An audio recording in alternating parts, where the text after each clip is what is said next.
Part 2. The Man in the Reflection. The second voice ruined everything.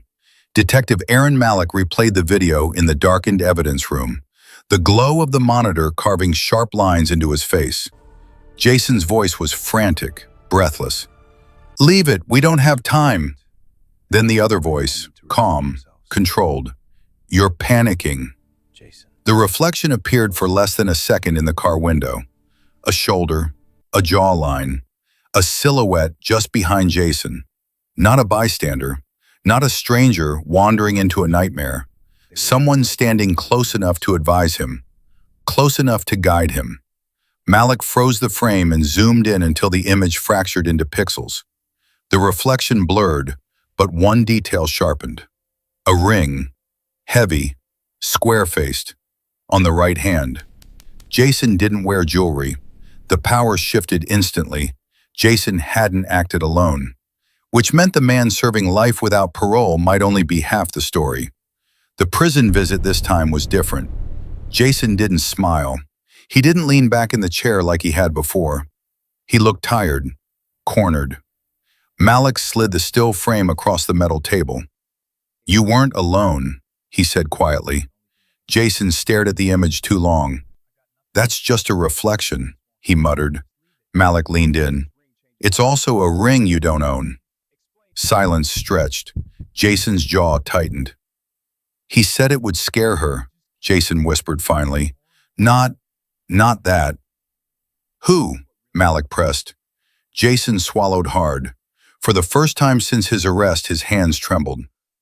"He said women only leave when they're not afraid anymore." The room felt smaller. "Name him," Malik demanded. Jason shook his head. "You don't understand," he said. "He fixes things."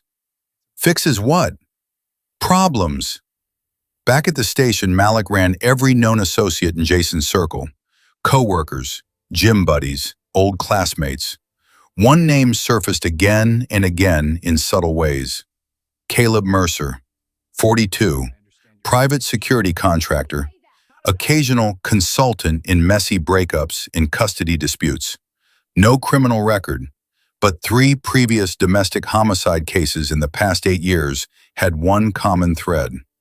Caleb had known the men involved. He had testified as a character witness in 2. In the 3rd, he'd claimed he was out of town. In all 3 cases, surveillance footage had minor gaps. Missing minutes, corrupted files, always just enough to blur accountability. Malik felt the weight of it settle in. This wasn't impulsive violence. It was coached, engineered. The power shifted again, away from a crime of passion toward a pattern. They brought Caleb in for questioning. He arrived in a pressed, button-down shirt, expression neutral. "I help people protect themselves," he said smoothly. "That's my job." "You were at the construction site," Malik replied. Caleb didn't blink. "Prove it." Malik placed the still image on the table. Caleb studied it briefly. "That could be anyone." "Anyone with that ring," Malik countered. Caleb smiled faintly. "I've never owned that ring." The confidence was surgical, but confidence cracks under pressure. Malik requested a warrant for Caleb's financial records. It took 48 hours, and when they arrived, the pattern became undeniable. Jason had transferred $8,000 to Caleb the day before Emily disappeared. The memo line read, "Consultation." Consultation for what? How to scare someone into staying? Or how to make them disappear? The arrest came quietly. No sirens, no spectacle. Caleb didn't resist. He simply asked, "What took you so long?" The trial reopened wounds the city thought had healed. Emily's mother sat in the front row again. This time she didn't cry. She watched. The prosecution presented the financial records, the video reflection, phone pings placing Caleb near the construction site. The defense argued coincidence. The jury disagreed. Guilty of conspiracy to commit murder. Justice expanded its reach. 2 men, 2 life sentences. The city exhaled. But closure is rarely clean. As evidence was cataloged, Forensics uncovered something else on the recovered phone. A second hidden folder, encrypted. It took weeks to unlock. Inside were 3 short video clips. Different nights, different locations, different women.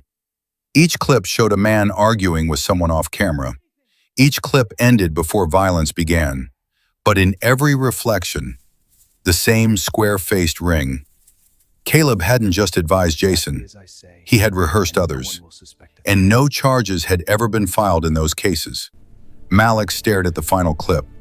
The woman's face froze in fear as the camera tilted. In the background, Caleb's voice murmured something almost gentle. "Don't worry," he said. "It'll look like an accident." The screen went black. Malik felt the room grow colder. Because justice had been served for Emily. But the files suggested something far worse. A system, a method. A man who didn't just assist killers, he refined them. And somewhere in the encrypted data was one final file. Locked, untitled, time-stamped 2 days ago.